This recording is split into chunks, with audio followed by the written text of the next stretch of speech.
नई दिल्ली से खबर, देश के सभी मुख्यमंत्रियों के साथ प्रधानमंत्री नरेंद्र मोदी की बैठक शुरू हो चुकी है। मिडिल ईस्ट संकट को लेकर इस बैठक में मंथन होगा। प्रधानमंत्री नरेंद्र मोदी सभी मुख्यमंत्रियों से वर्चुअल संवाद कर रहे हैं। मुख्यमंत्री भजनलाल शर्मा भी इस बैठक में शामिल हुए हैं। तो वहीं विभिन्न राज्यों के सीएम बैठक में जुड़े हैं। चुनावी राज्यों के मुख्यमंत्री इस बैठक में शामिल नहीं हैं।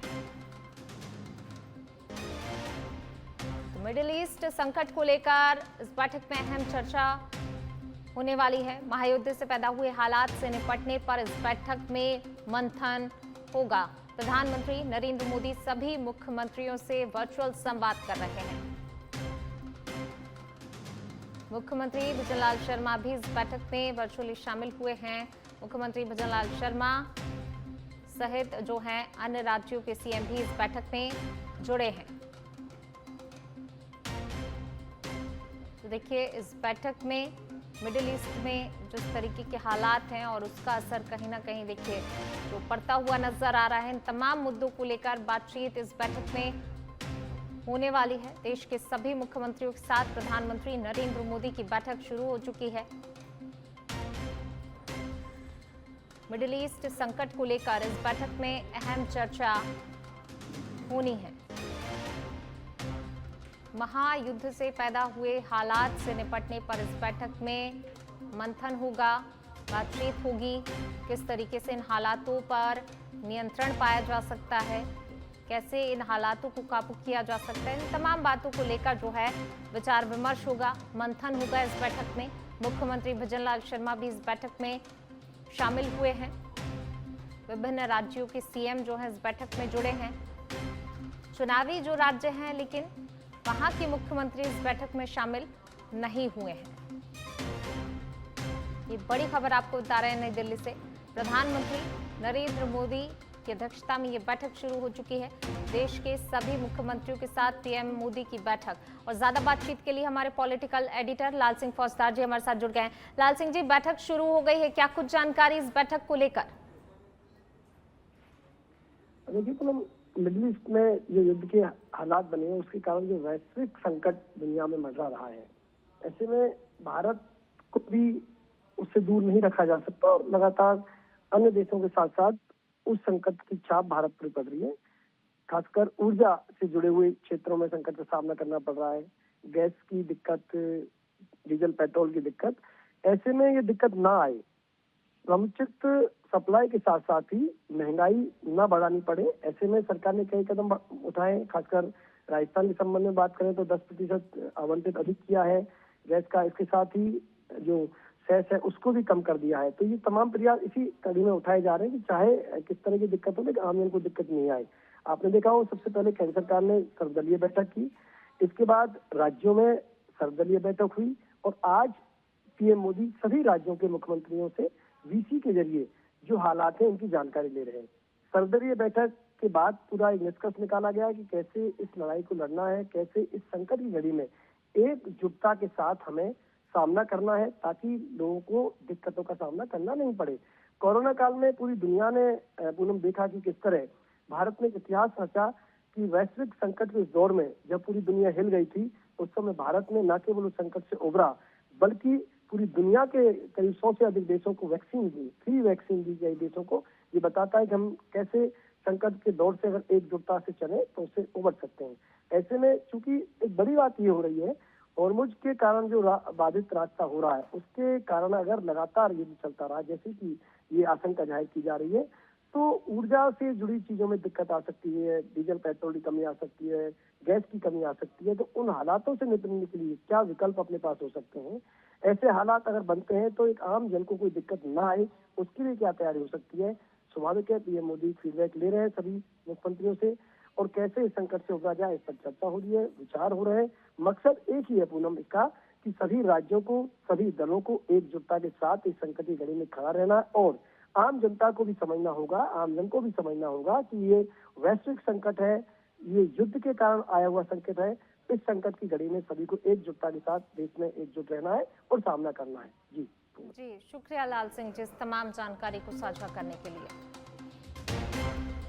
तो बड़ी खबर आपको नई दिल्ली से बता रहे हैं। प्रधानमंत्री नरेंद्र मोदी की अध्यक्षता में ये बैठक शुरू हो चुकी है। बढ़ेंगे आगे बात अगली खबर की। जयपुर से खबर, राजस्व प्रमुख सचिव टी रविकांत ने किया है निरीक्षण। संपर्क हेल्पलाइन 181 का निरीक्षण किया गया है। विभाग से जुड़ी हुई पेंडिंग शिकायतों को सुना है। शिकायत निवारण से असंतुष्ट परिवादियों से बातचीत की है। शिकायतों का समाधान किया है। जयपुर से ये खबर आपको बता रहे हैं। देखिए, जो भी पेंडिंग शिकायतें हैं उनको सुना गया है। शिकायत निवारण से असंतुष्ट परिवादियों से उन्होंने बातचीत भी की और समाधान के निर्देश यहां पर दिए गए हैं। आश्वासन उनकी तरफ से यहां पर दिया गया है। राजस्व प्रमुख सचिव टी रविकांत ने निरीक्षण किया। संपर्क हेल्पलाइन 181 का उन्होंने निरीक्षण किया है। विभाग से जुड़ी हुई पेंडिंग शिकायतों को उन्होंने सुना और सुनने के बाद देखिए, जो शिकायतें हैं काफी लंबे समय से हैं, जो ज्यादा परेशान हैं, उनको तुरंत ही समाधान के यहाँ पर निर्देश दिए गए हैं। जिन लोगों से बातचीत की उन्हें आश्वासन दिया गया है कि उनकी शिकायतों का निवारण जो है जल्द से जल्द होगा। त्वरित समाधान उनकी शिकायतों का किया जाएगा।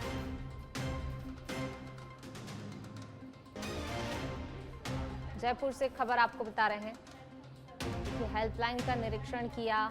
शिकायत निवारण से असंतुष्ट परिवादियों से बातचीत की।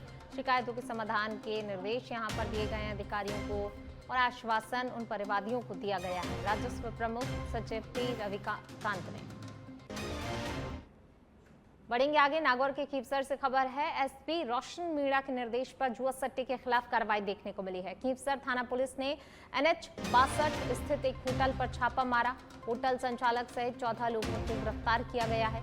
मौके से 6,25,000 रुपए की जुआ राशि और जुआ सामग्री बरामद की है। एक बोलेरो, एक कार, एक मोटरसाइकिल और एक स्कूटी भी जब्त की गई है। वहीं पुलिस ने आरोपियों के खिलाफ मामला दर्ज कर जांच शुरू कर दी। नागौर के खीमसर से खबर आपको बता रहे हैं। पुलिस ने आरोपियों के खिलाफ मामला दर्ज कर जांच पड़ताल शुरू कर दी है। वाहन को बरामद किया गया है। खीमसर से ये खबर है जहां पर पुलिस की कार्रवाई देखने को मिली। एसपी रोशन मीणा के निर्देश पर जुआ सट्टे के खिलाफ जो है ये कार्रवाई देखने को मिली है। खीमसर थाना पुलिस ने NH 62 स्थित एक होटल पर छापा मारा। होटल संचालक सहित 14 लोगों को इस कार्रवाई के दौरान गिरफ्तार भी किया गया। मौके से 6,25,000 रुपए की राशि और जुआ की सामग्री भी बरामद की गई। साथ ही कुछ वाहन भी यहां पर जब्त किए गए हैं। तो ये बड़ी कार्रवाई देखने को मिली है नागौर के खीवसर में। खीवसर थाना पुलिस ने एक होटल पर छापामार कार्रवाई की। जुआरियों को गिरफ्तार किया गया। वाहन बरामद किए गए। जुआ खेलने की सामग्री जो है बरामद हुई है। 6,25,000 रुपए जुए की राशि भी बरामद की है पुलिस ने।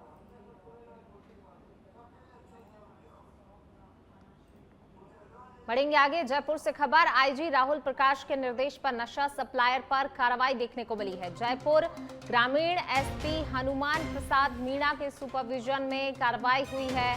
सामोद थाना क्षेत्र के बांसा विजय सिंहपुरा गांव में दबिश दी और कार्रवाई को अंजाम दिया। 132 ग्राम गांजा और 5,010 रुपए की बिक्री राशि जब्त की है। नशा कारोबारी जय सिंह मीणा को गिरफ्तार किया गया है। आरोपी के पुराने मकान से नकली घी बनाने के उपकरण बरामद किए गए हैं। नकली घी, वनस्पति घी, सोयाबीन रिफाइंड तेल और ब्रांडेड कंपनियों के रैपर भी मिले हैं। एनडीपीएस एक्ट और ट्रेडमार्क एक्ट में अलग अलग मामले दर्ज किए गए हैं। सामोद थाना अधिकारी गोपी चंद ने कार्रवाई की है। जयपुर से खबर आपको बता रहे हैं। सामोद थाना अधिकारी गोपी चंद ने इस कार्रवाई को अंजाम दिया है। ये देखिए, गांजा बरामद किया गया है। 5,010 रुपए भी बरामद हुए हैं। नशा कारोबारी जय सिंह मीणा को गिरफ्तार किया है।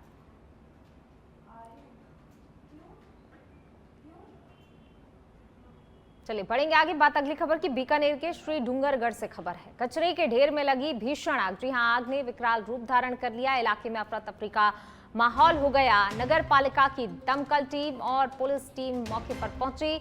आग लगने के कारणों का फिलहाल खुलासा नहीं हुआ है। पता लगाया जा रहा है। आग पर काबू पाने के प्रयास भी जारी है। भीषण आग ने विकराल रूप लिया इलाके में, जिससे अफरा तफरी का माहौल हो गया। नगर पालिका की दमकल टीम और पुलिस विभाग की टीम मौके पर पहुंच गई है। आग बुझाने के प्रयास जारी हैं। वहीं आग किन कारणों से लगी ये फिलहाल खुलासा नहीं हो पाया है। जयपुर में भारतीय प्रशासनिक सेवा के अधिकारी डॉक्टर समित शर्मा ने शासन सचिव एवं रजिस्ट्रार सहकारिता विभाग का पदभार ग्रहण किया है। पदभार संभालने के बाद उन्होंने नेहरू सहकार भवन में वरिष्ठ अधिकारियों के साथ विभागीय योजनाओं, उपलब्धियों और आगामी कार्य योजना को लेकर गहनता से चर्चा की और विभिन्न अनुभागों का निरीक्षण भी किया। निरीक्षण के दौरान सुबह 10 बजे 36 अधिकारी कर्मचारी अनुपस्थित पाए गए, जिनमें 19 अधिकारी और 17 कर्मचारी शामिल थे। डॉक्टर शर्मा ने अधिकारियों को पारदर्शिता, जवाबदेही और जनहित को प्राथमिकता देते हुए काम करने के निर्देश दिए। उन्होंने कहा, सहकारिता विभाग का किसानों और ग्रामीणों से सीधा जुड़ाव है, इसलिए योजनाओं का बेहतर क्रियान्वयन सुनिश्चित किया जाएगा। इसके साथ ही पेंडेंसी शून्य करने और सभी अधिकारियों को समय पर कार्यालय आने के निर्देश दिए गए हैं। जालौर जिले के चितलवाना उपखंड क्षेत्र के आरवा फाटा में अवैध शराब बिक्री का मामला सामने आया है, जहां पर एक किराने की दुकान पर खुलेआम शराब बेचे जाने से कानून व्यवस्था पर सवाल खड़े हो गए हैं। स्थानीय पड़ताल के दौरान बियर मांगने पर दुकान पर मौजूद महिला ने बिना किसी हिचक के तुरंत ही उपलब्ध करा दी, जिससे कि अवैध कारोबार के बेखौफ संचालन का खुलासा हुआ। ग्रामीणों का कहना है कि गतिविधि लंबे समय से जारी है, लेकिन पुलिस और आबकारी विभाग की ओर से कोई भी ठोस कार्रवाई नहीं की जा रही है और ऐसे में क्षेत्र में सामाजिक और कानून व्यवस्था से जुड़ी समस्याएं बढ़ने की आशंका जताई जा रही है। अब देखना होगा कि प्रशासन इस मामले में क्या कदम उठाता है। खैरथल तिजारत जिले के भिवाड़ी स्थित खुशखेड़ा औद्योगिक क्षेत्र में शुक्रवार दोपहर एक फैक्ट्री में अचानक से भीषण आग लगने से अफरा तफरी मच गई।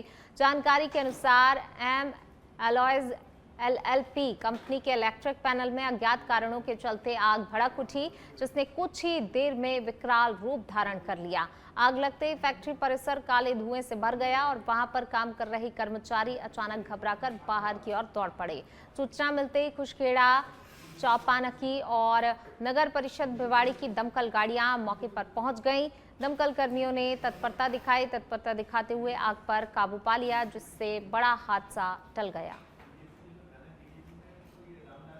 भरतपुर जिले के बयाना कस्बे में अवैध गैस रिफिलिंग के खिलाफ रसद विभाग ने बड़ी कार्रवाई करते हुए एक आरोपी को रंगे हाथों गिरफ्तार किया। जानकारी के अनुसार लालबाग क्षेत्र में वैन गाड़ी के जरिए सिलेंडरों से अवैध रूप से गैस भरने की सूचना मिलने पर टीम ने छापा मारा, जहां पर आरोपी लाखन सिंह को रिफिलिंग करते हुए पकड़ लिया गया। मौके से 3 गैस सिलेंडर, रिफिलिंग में इस्तेमाल होने वाली मोटर, उपकरण और एक वैन गाड़ी जब्त की गई है। कार्रवाई के बाद आरोपी को कोतवाली ले जाकर पूछताछ की जा रही है। ये संयुक्त कार्रवाई एरिया अधिकारी साक्षी और गुरप्रीत की टीम ने डीएमओ पवन अग्रवाल के निर्देशन में की। अधिकारियों ने स्पष्ट किया कि जिले में अवैध गैस रिफिलिंग के खिलाफ आगे भी इसी तरह सख्त अभियान जारी रहेगा। मोहल्ले में कार्रवाई की, जिसमें क्या हुआ कि घरेलू गैस सिलेंडर से एक गाड़ी अपनी मारुति ओमनी करके वो अपनी भरवा रहा था उसी सिलेंडर से। वहाँ पर कार्रवाई में 2-3 सिलेंडर पाए गए और मोटर, रेगुलेटर, पाइप, ये सब जब्त किए गए। क्या मुकदमा दर्ज कराया जा रहा है? हाँ, बिल्कुल मुकदमा दर्ज करवाया जा रहा है, जिसकी वजह से अभी जो क्राइसिस चल रही है उसमें भी लोगों को संदेश जाएगा कि ऐसी कार्रवाई ना करें। बीकानेर से बड़ी खबर, विद्युत विभाग के जीएसएस में लगी भीषण आग। रायसर गांव की घटना, दमकल की 4 गाड़ियां मौके पर पहुंची हैं। दूर से नजर आ रहा धुआं ही धुआं। दमकल टीम कर रही आग पर काबू पाने का प्रयास। विद्युत विभाग के जीएसएस में भीषण आग लग गई है। हालांकि देखिए, घटना की जानकारी जैसे ही मिली, दमकल विभाग की टीम वहां पर पहुंची, आग पर काबू पाने का प्रयास किया जा रहा है। रायसर गांव की यह घटना बताई जा रही है।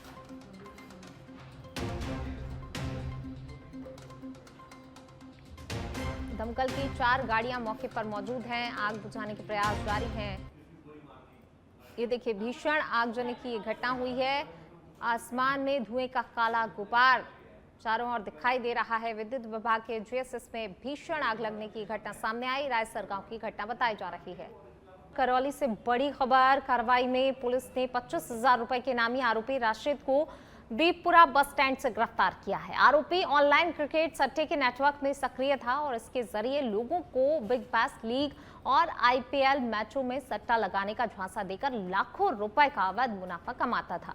पुलिस अधीक्षक लोकेश सुनवाल के निर्देश पर थाना सदर हिंडौन की टीम ने इस अभियान के तहत अब तक कुल 17 आरोपियों को गिरफ्तार किया है। गिरफ्तारी के दौरान आरोपी के कब्जे से सट्टा उपकरण और एंड्रॉइड मोबाइल बरामद हुए हैं। कांस्टेबल प्रधान और हेमेंद्र सिंह की अहम भूमिका रही है। पुलिस का कहना है जांच अभी जारी है और अन्य आरोपी भी जल्द ही पकड़ में आने की संभावना है।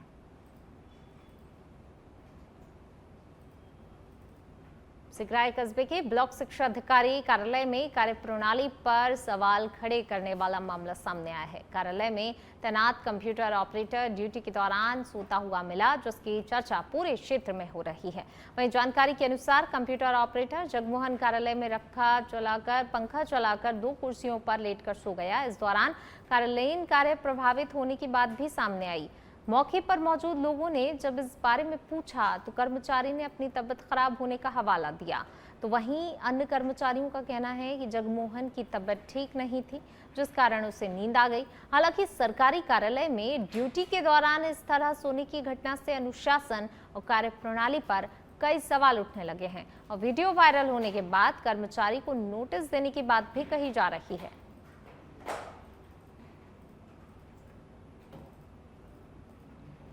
हनुमानगढ़ से खबर है, जहां जिला न्यायाधीश तनवीर चौधरी, कलेक्टर डॉक्टर कुशाल यादव और SP नरेंद्र सिंह मीणा पहुंचे जिला जेल का किया अचानक निरीक्षण। जेल प्रशासन में हड़कंप मच गया। जेल परिसर की सुरक्षा व्यवस्था का जायजा लिया। बैरक, रसोई और बंदियों की व्यवस्थाओं की जांच बारीकी से की गई। जेल में साफ सफाई और रिकॉर्ड की भी जांच इस दौरान की गई।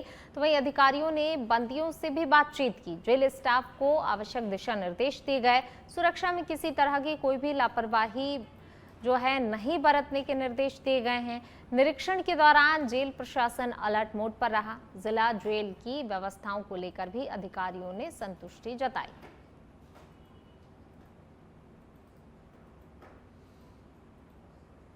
खैरथल तिजारा जिले के किशनगढ़वास सरकारी अस्पताल में अनियमितताओं को लेकर NSUI प्रदेश महासचिव ओमवीर रहीसा के नेतृत्व में प्रदर्शन किया गया। प्रदर्शनकारियों ने 4 सूत्रीय मांगों को लेकर अस्पताल परिसर में अपना विरोध दर्ज कराया और आरोप लगाया मरीजों को जांच के लिए बाहर भेजा जा रहा है, जबकि सभी जांच अस्पताल में उपलब्ध कराई जानी चाहिए। उन्होंने बंद पड़ी सोनोग्राफी सेवा को शुरू करने, शौचालय व्यवस्था सुधारने और डॉक्टरों द्वारा बाहरी दवाएं लिखने पर रोक लगाने की मांग की है। तो वहीं प्रदर्शन के बाद अस्पताल प्रशासन मौके पर पहुंचा और प्रदर्शनकारियों से बातचीत कर उन्हें आश्वस्त किया कि अस्पताल की व्यवस्थाओं को जल्द से जल्द सुदृढ़ किया जाएगा।